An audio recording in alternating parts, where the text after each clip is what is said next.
Ребят, всем привет! У нас интервью с Эдвардом и Зевсом на базе у команды Нави. Ребят, расскажите, как настроение, чем занимались в последнее время?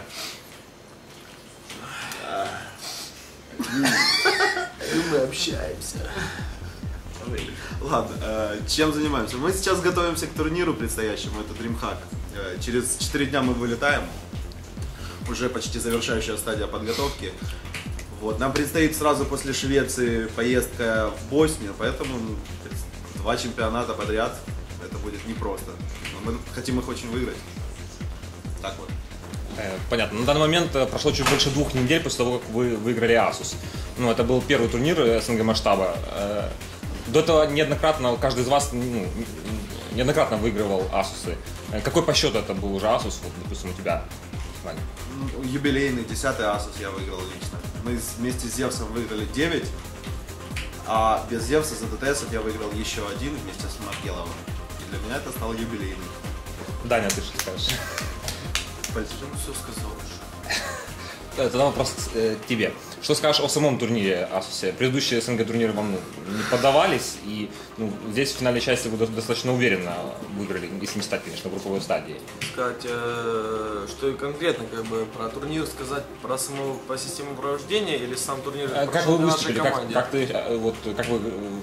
как вы подошли к нему и считаешь, что вы подошли в оптимальной форме к нему и выиграли вот просто? Ну, не в оптимальной форме, но в нормальной. Вообще, как бы, когда всегда выигрываешь турнир, понимаешь, что ты в принципе в форме. Тем более, как бы, турнир выиграли мы довольно-таки неплохой на территории СНГ. Вот. Что могу сказать? Да, были, конечно, фейлы на самом турнире. Были проигрыши команде ЮССР, был проигрыш команде Шторм. Но, в общем, как бы, мы, допустим, у той же команды ЮССР мы не находились у этой команды под доминацией, да, то есть, как бы, пускай это была игра Best of 3, мы выиграли уверенно первую карту, вторую карту мы сами понимали, что мы допустили ошибки, не они нас там очень красиво обыграли, а реально мы считаем, что были в первую очередь виноваты мы. И в этот момент, как бы, мы понимали, что все зависит от на третьей карте. На третьей карте, в принципе, как бы, сыграли довольно-таки уверенно. Вот. И наша задача была, это был полуфинал, наша задача была просто показать теперь максимально действительно ту игру, к которой мы шли, которую мы тренировали, максимальную, то есть в финале. Потому что в полуфинале, в четвертьфинале все равно ты не будешь подлить все свои раунды, все свои фишки и какие-то там нюансы. Все ты, как бы, если тоже хочешь выиграть турнир, то ты это должен сделать именно в финале. Соответственно, как бы, в финале мы играли на максимум. Я считаю, что, как бы, ДТСы продемонстрировали на этом турнире действительно, что они находятся в очень хорошей форме и очень уверенно, с разумным счетом обыграли Moscow 5. Поэтому, как бы, мы на них настраивались очень серьезно, и, как бы, игра была... То есть мы играли, я считаю, в этот момент, то есть на максимум, как мы проводили там проводили, то есть, финалы на чемпионатах мира. Вот, соответственно, как бы, этот соперник считается в данный момент команда ТС, то есть там топ-10 может, да, там Европы. Вот, а мы там до этого выиграли там финал топ-1, топ-2, да, мира. Соответственно, как бы, с ДТСами мы сыграли на максимум, и счет, как бы, из этого был такой, то есть не было там 16-14, были счета там, по-моему, 16-8, 16, там, мы сели 11, вот, ну, как бы, очень доволен, что выиграли этот чемпионат, не зря к нему тренировались. Есть такая тенденция замечаться за вашей командой, что вот в групповом этапе вы играете, вот, можете даже и не выйти, то есть... Из группы? Да, с чем вот связано, вот, Ваня, как думаешь?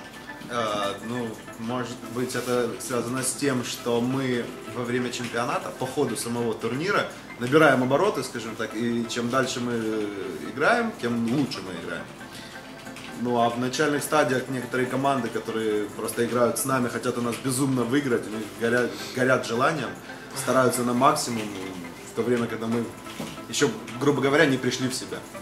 Я думаю, что, как бы, то, что сказал Ваня, это, безусловно, тоже, как бы, отчасти присутствует, но я думаю, что это не главная проблема. На самом деле, я считаю, что самая главная наша вообще причина, по которой мы проводим именно вот такие неудачные игры часто в группе, это не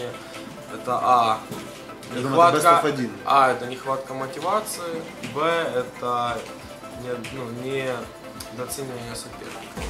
Вот эти два нюанса, они самые Ну, главные. я добавлю однозначно то, что мы Best of 3 играем лучше, чем Best of 1. Ну, мы играем Best of 3 лучше, чем Best of 1, но в этот момент ты должен понимать, что в чем проблема тебе сыграть одну карту, которую мы сыграли, допустим, на Extreme Masters в группе, с СК в ничью, это при том, что дали камбэк одну карту, обыграв Натиков одну карту на Дасте и много-много соперников.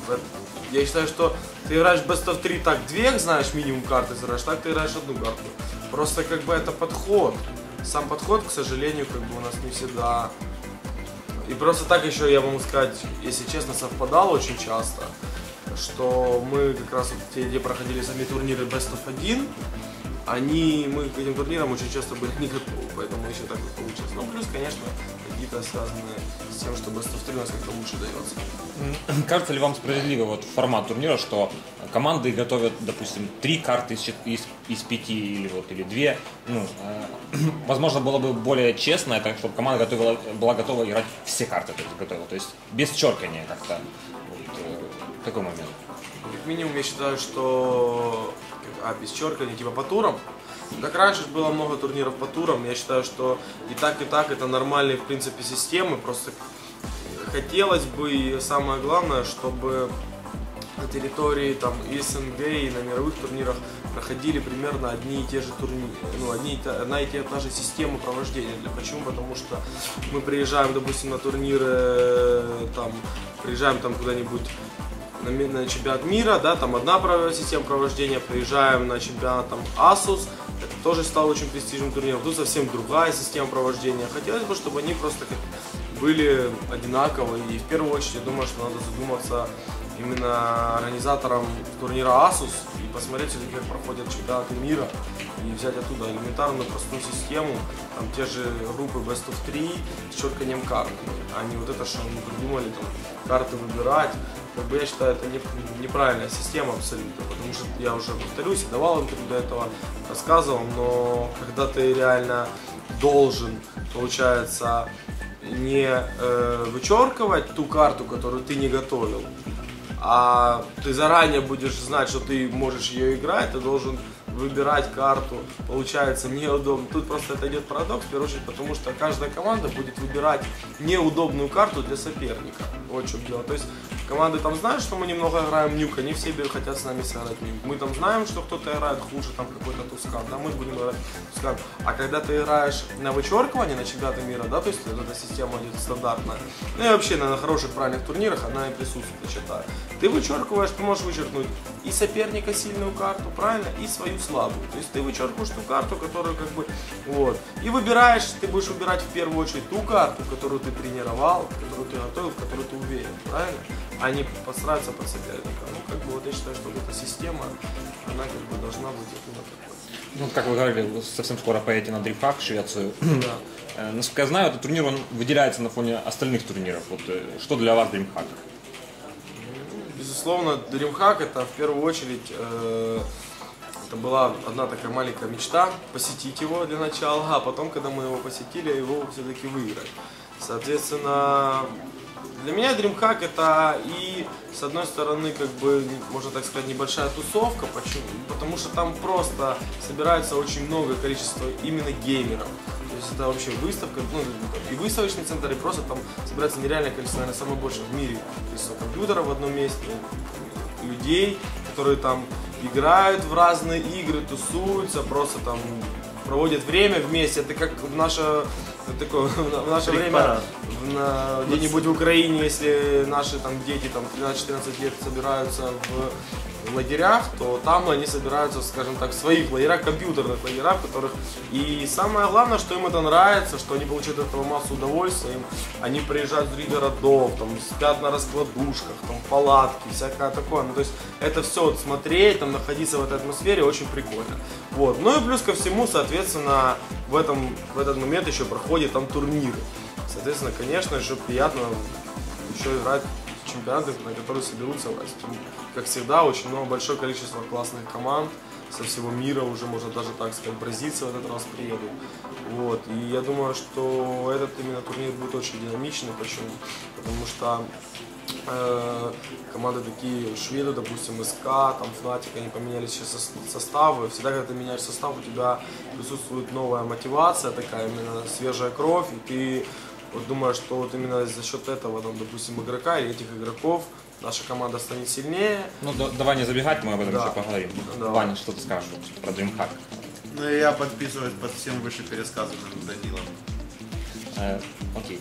Вот вы говорили, что уже готовитесь. Как проходит вот подготовка? Сколько вы уже на базе тренируетесь? С кем тренируетесь? Там вот на турнире будет практически весь топ, ну, за исключением поляков. То есть как вы вот настраиваете на турниры? Ну, в принципе, скажу часть, я на самом деле должен был больше рассказать Ваня, потому что я приехал только вчера на базу. Пацаны тут уже собрались в районе 4 дней, да? 4-5 дней, ребята. Я тут уже 5 дней, ребята приехали 4 дня назад, Данила только вчера приехал. Но все это время мы тренировались по интернету, и уже несколько, там, дня 3 назад было заметно, что мы начали набирать обороты, то есть набираем форму, готовимся к турниру, нам осталось еще, конечно, поработать, ну, немного осталось поработать, чтобы набрать ту форму, которая будет удовлетворительна для нас, я считаю, хорошую форму. В целом тренировочный процесс проходит забавно, прикольно, классно. Играем с топовыми командами. Давно не было, кстати, такого количества праков с топовыми командами. В последнее время у нас мало кто тренировал из топа. Сейчас почему-то... Ну, скажем так, мы играли вчера, допустим, с командой СК, там, дня 3 назад с Fnatic, да, то есть как бы МТВ поигрываем, ну, МТВ как С FX играли. В X хоть их и не будет, они там просто поигрывают, как они написали нам, что мы задали ему вопрос, почему вы тренируетесь, они написали, нам просто нравится эта игра. Вот, соответственно, ну, играем со всеми, понемногу набираем, да, как Ваня сказал, набираем обороты, но вот у нас осталось там 4-5 дней, вот буквально до самого чемпионата, и вот эти очень важные дни посвятить именно тренировкам, максимально набрать форму и достойно выступить. Ну вот теперь давайте поговорим вот о последних перипетиях на мировой сцене. Вот ваше мнение по поводу шведских страстей с участием Fnatic, СК, Делпаном. Кстати, СК играет с Делпаном вот, в Вроде браке. да, вроде да, с Делпаном. Ну вот, а вообще ситуация, что думаете? Ну, я думаю, что они, конечно, ну как бы я не понял, Пита написал интервью, я так понял, что он ушел из команды, да, потому что ушел Дельпан, да? Нет. Нет, а какая была причина? Он написал в своем интервью, что с ним связался Карн, Да. ему надо было с ним поговорить, и Карн сказал, что команда будет сильнее с другими игроками, но он был кикнут, грубо говоря. Да? Да. На самом деле, ну не знаю, нас как бы могу сказать, что в плане вот Fnatic, допустим, да, Карна я очень уважаю как капитана, и я считаю, что может быть, действительно, ему было тяжело работать именно с таким игроком, как Питер. Вот, но как со стороны, этот игрок для меня демонстрировал довольно-таки неплохую игру. И в принципе видно, что у него была мотивация, желание, и он раскрывался. Потихонечку он набирал обороты. Поэтому как бы до конца принять это решение я не знаю и не поддерживаю. Вот. Но вот уход Дельпана, он еще вдвойне меня больше разочаровал, в первую очередь, потому что именно отчасти именно от команды Fnatic и от Карна, я считаю, он смог себя раскрыть на такой уровень, что его именно взяла команда СК. Почему? Потому что, допустим, до Fnatic его бы не взяли в СК, его не считали таким сильным игроком. Все знали, что он топовый игрок, но он уже хотел попасть в СК еще до Fnatic. Была такая ситуация, его не взяли. При этом, что мы общались с ним, он сказал, что он, скорее всего, будет забивать на Counter-Strike, потому как бы, ну, он не видит дальнейших перспектив. И именно команда Fnatic его взяла, и на самом деле он смог на ней раскрыться очень хорошо на европейских финалах. Ну и в будущем он демонстрировал довольно-таки неплохую игру, просто ну, как бы, команда не выигрывала чемпионаты, но они выступали неплохо, как бы, да. Просто видно, что им не хватало немножко чего-то, и они могли занимать стабильно топ-3, как минимум. Вот, просто как бы надо было идти вперед дальше. Ну, вот эта смена состава, конечно, это не... Ну, Дельпан принял свое решение, Пита был кикнут. Я считаю, что Мани и Гукс не усилит команду Fnatic, по крайней мере, в ближайшие 2-3 месяца так точно. Хотя, когда только взяли ребят Питу, там, Дельпана, приехали Фнатики и выиграли чемпионат Европы. Может быть, сейчас они смогут, конечно, выиграть там и тот же DreamHack, я не знаю. Но мое мнение, что они его не выиграют, и то, что эти ребята, Гукс и Мани, не усилят команду. А ВСК, ВСК на самом деле стандартная ситуация, им нужно было кого-то брать. Вот, потому что у них не было нормального игрока пятого, то проблемы с Алином, то Денис демонстрировал себя, тоже, на самом деле, Денис демонстрировал довольно-таки неплохо себя, я считаю, на чемпионатах. Как ты считаешь, Ваня? Денис? Да. Ну, он прогрессировал, конечно, очень быстро. Довольно-таки неплохо раскрывался да. Парень. На самом деле, не могу сказать, что... У него опыта очень мало было до того момента, когда его взяли в СК. Он не был ни на одном чемпионате мира вообще, до Extreme Masters. Он был на Extreme Masters, хорошо проявил себя Дельпан зато был на чемпионатах, поэтому Дельпана было более резонно брать. Посмотрим, что из этого получится. Я думаю, что команды, в принципе, получились довольно-таки у них неплохие, но не думаю, что они будут показывать очень сильную игру, и мы будем попадать под, допустим, наша команда, не думаю, что будем попадать из-за этих составов очень под сильную доминацию. Но то, что они стали сильнее, и то, что мы с ними сражались всегда тюдельку в тюдельку, можно так сказать. Соответственно, реклама небольшая, да? Спасибо нашему спонсору. Да. Вот. И понятно, что с ними будет сложнее играть. Посмотрим, Плюс еще не очень нравится вся эта ситуация между менеджерами, скажем так, отношениями между Fnatic и СК, они, по-моему, накалены там до максимума. Да. Даже ощущение, что они хотят друг друга просто изнутри уничтожить. Я на самом деле думал всегда, что это у нас на территории СНГ в первую очередь происходят такие именно расклады, что менеджеры там и команды воюют, там не играют с собой праки, там просто происходит нереальный кипиш, те хотят украсть того игрока, да, там, а получается это идет во всем уже мире, можно даже так сказать. Все вертится. Все вертится.